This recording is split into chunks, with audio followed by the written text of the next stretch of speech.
शुणु प्रतिक्रिया।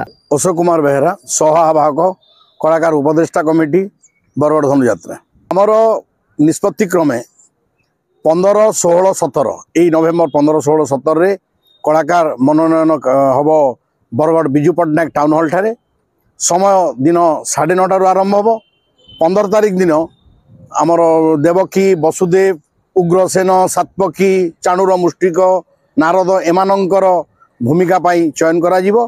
16 तारिख दिन केवल महामंत्री सक्राजित एवं सेनापति हंसध्वजंकर चयन करा जीवो एवं 17 तारिख सोमवार दिन केवल कंस कलाकार चयन करा जीवो। एथर पाखापाखि 44 जन कलाकार कंस पद पाई बा कंस भूमिका पाई आवेदन करिसंती सेमानक चयन करा जीवो। 33 जन महामंत्री भूमिका रे अभिनय करिबा पाई आवेदन करिसंती। तेणु निश्चित भाव में जो विचारक माने रहिबे सेमानक निष्पत्ति सर्वोपरि हबो।